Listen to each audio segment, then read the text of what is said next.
Hello and welcome to Merthyr's Hidden Past, a weekly podcast brought to you by Cyfarthfa Castle Museum and Art Gallery.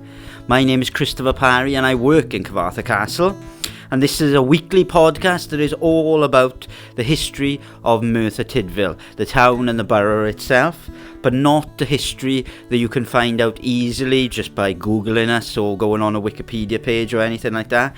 It's about the hidden stories from Merthyr's past. But this week, the stories are not so much hidden because they're in living memory for a lot of people in the borough, and I have no doubt a lot of people will have memories of their own experiences of our subject. For those of you just tuning in for the first time, we have many episodes going in now. I think this is episode 6, if memory serves. It's all blending into one now. We have talked about a variety of different subjects, but as it's the 75th anniversary of VE Day on the day that this podcast goes out, we thought it'd be a good idea to focus on a bit of World War heritage specific to Merthyr Tydfil, and not looking at soldiers or the battlefront or the more commonly known stories, but focusing on what was happening to the town itself and the major impact that evacuation was happening on the town. Because Merthyr, believe it or not, changed dramatically and drastically during wartime. And it was mainly to do with the amount of evacuees we were receiving from all over Britain. So this week's the story is all about evacuees coming to Merthyr. So without further ado, if you like this podcast, remember, share it, get it out there as much as possible, and hopefully you enjoy this week's episode. On June the 2nd, 1940, a train pulled into Merthyr station. This train was full of 1,600 evacuated children. It was the first wave of evacuees Merthyr had received since becoming officially designated a safe place or safe haven for evacuated children. This was mainly because Merthyr was not being targeted by the bombers coming from overhead.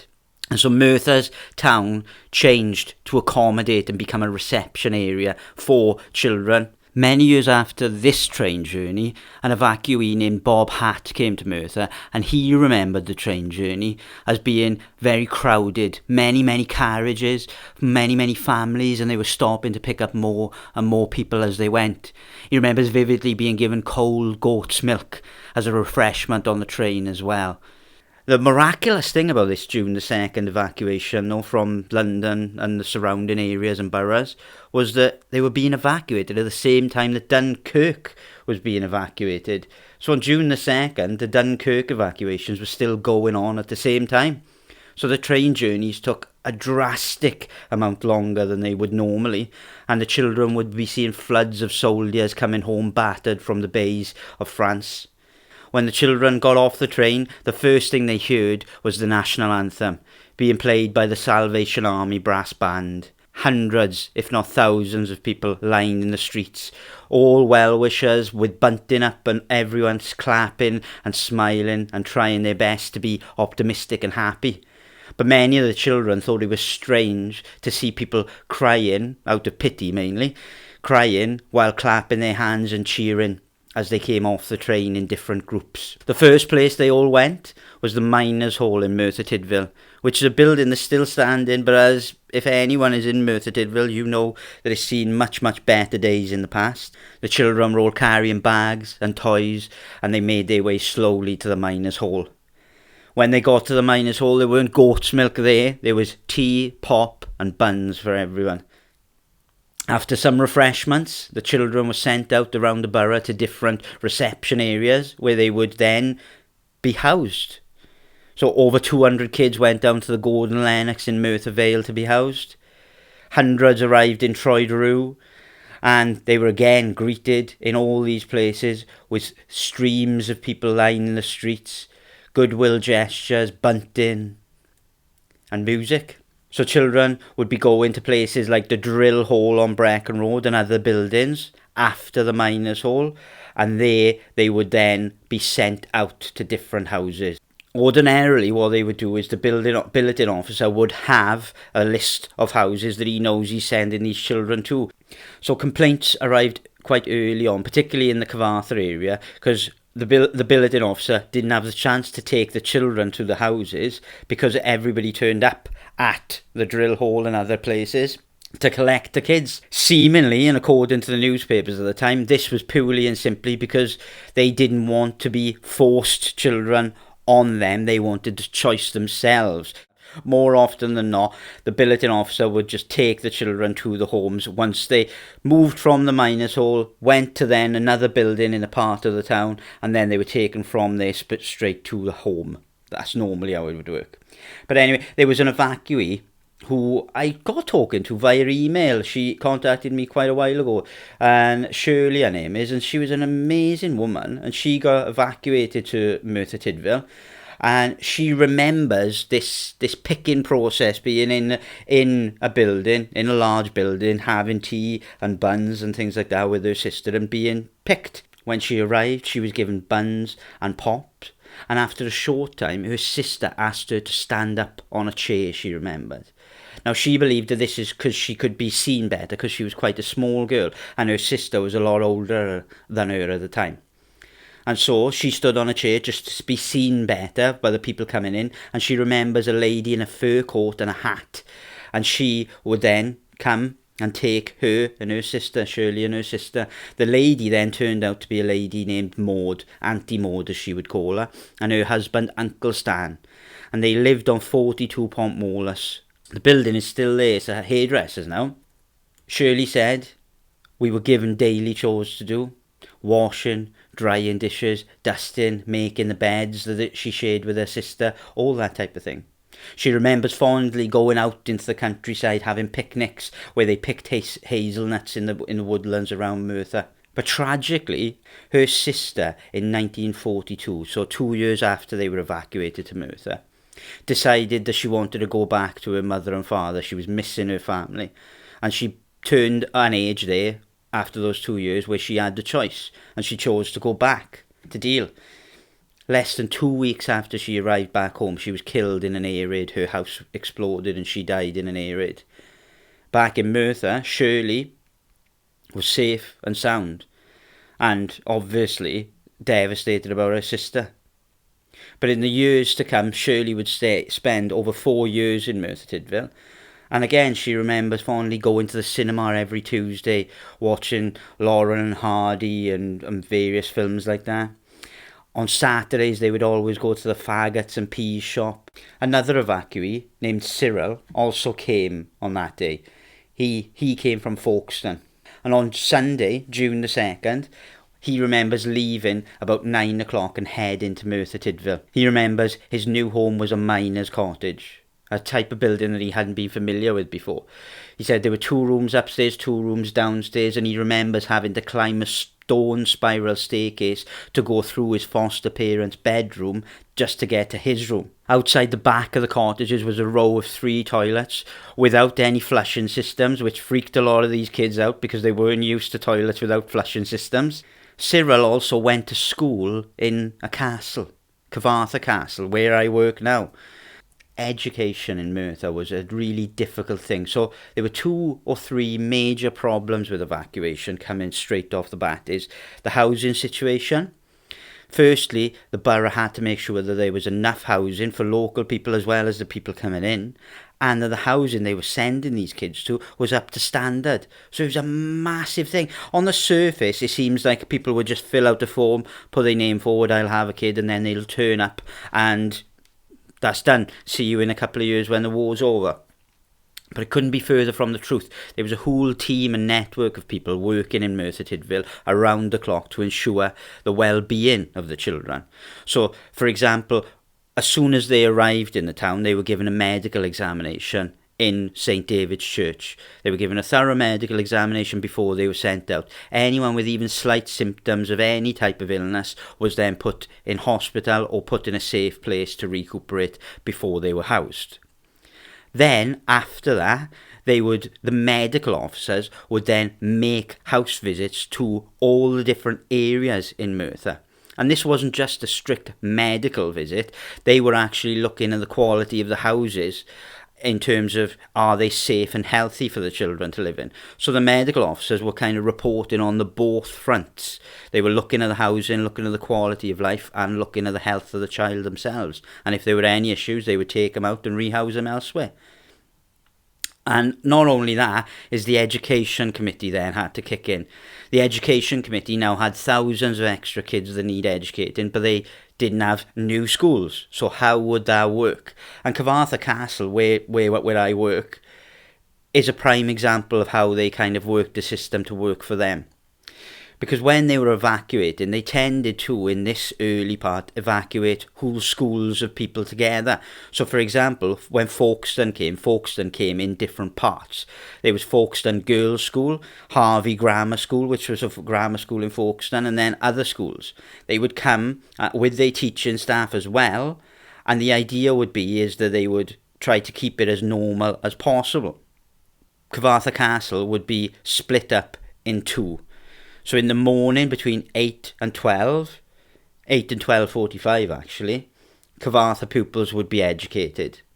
Then between 1 p.m. and 5:45, Harvey Grammar School students would come in to be educated. And most of the schools in Merthyr adapted in that way. They kind of split the school day to be longer and split in two. So longer for the teachers and longer for the school day in general, but the pupils are obviously getting a little bit less time in school.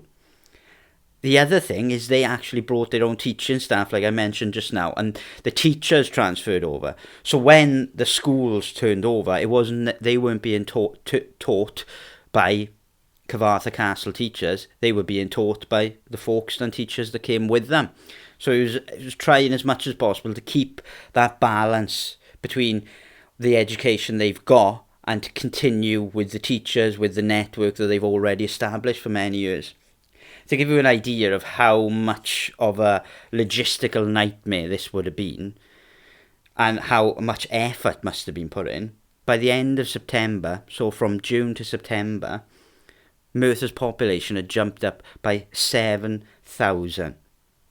And they estimated that it was easily climbing by at least 100 people per day.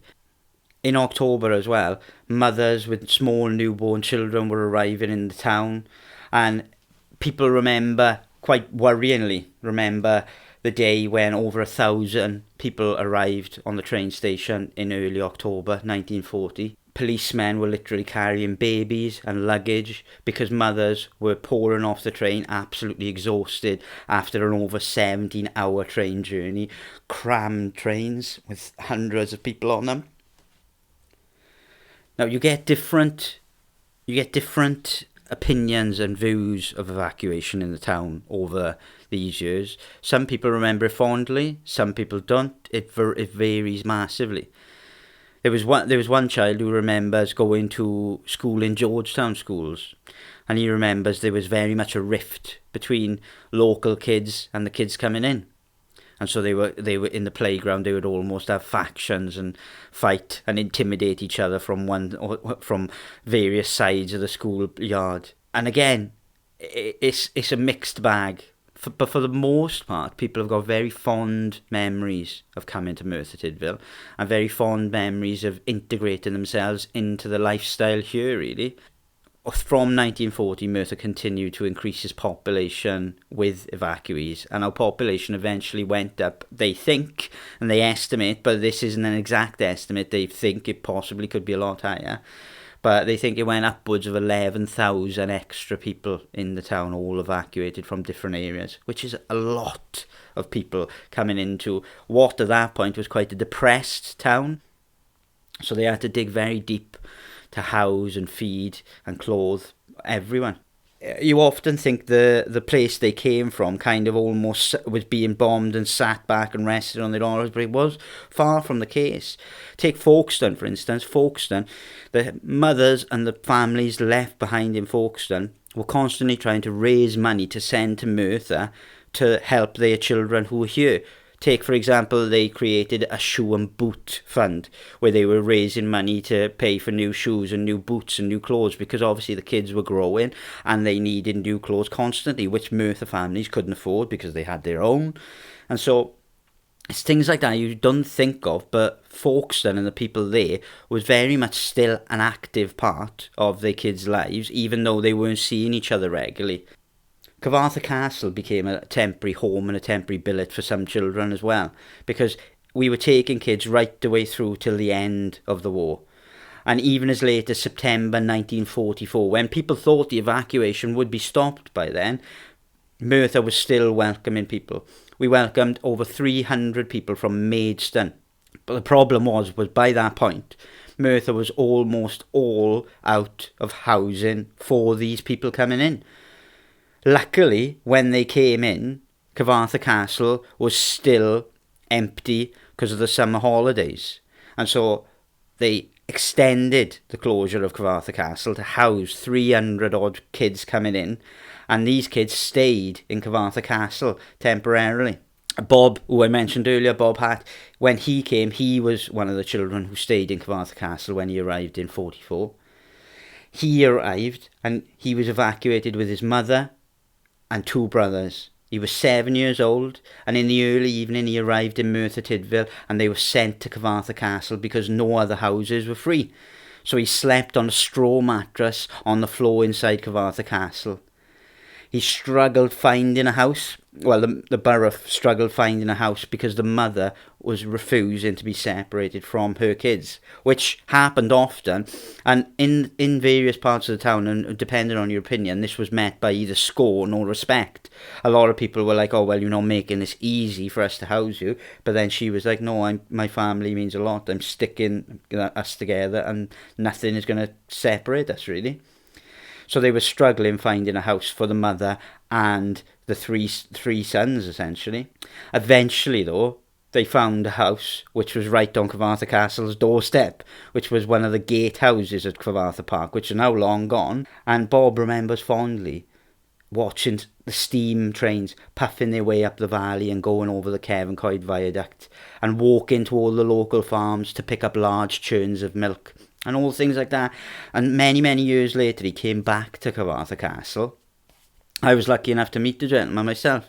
He came back and he walked into the room, which is now a museum, and kind of was very emotional because he remembers just sleeping on the floor with hundreds of other people on a straw mattress and looking up at the chandeliers on the ceiling and the paintings on the wall and feeling just so far away from home, but then feeling like he was on an adventure as well.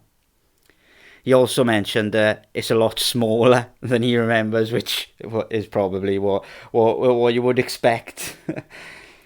The evacuees coming into Merthyr did an amazing amount locally, but the local people did an amazing amount for them as well. I mean, the amount of money and time and love invested in the evacuees coming on cannot even be put into words, to be honest. There was an evacuation committee arranged, and it was spearheaded by various, mainly women throughout the borough, and they would raise funds to give them live shows in theatres locally, to give them communal meals, to give them Christmas presents, to give them Christmas meals. Every single year they were here. Every year they would try to make it as nice as possible for these kids coming in. They knew that they weren't going to get Christmas presents. They knew that they weren't going to get the comforts of home. And also they knew that they would be, just in some cases, families were being spread across the borough in different houses. So some kids had one brother and one sister and then another brother in 3 separate houses. So having communal meals and communal events brought all those families and all those clusters of evacuees together to make them feel a bit more comforted for that time. The evacuees would contribute to a lot to us as well, even in a simple way. Like they noticed, the Harvey Grammar School boys at Cyfarthfa Castle noticed that the groundskeepers in Cyfarthfa Park had all been sent to war. All the men had been sent to war, so the grounds of Cyfarthfa weren't being tended to and weren't being kept. So what they did ordinarily is they got sticks, put a nail on the end, and went litter picking most days. They went litter picking most days in the park with these sticks with the nails on, just as a way of contributing to Merthyr, just so they can give something back to the hosts that have given so much to them. There was a poem that was written by a girl from Folkestone Girls' School on June the 2nd, 1940. It appeared in a small publication that the girls' school put out there, and I think it's quite fitting to end this podcast with her poem. And so I'll try to do it justice by reading it as well as I could. Or as well as I can, rather. That's a good start.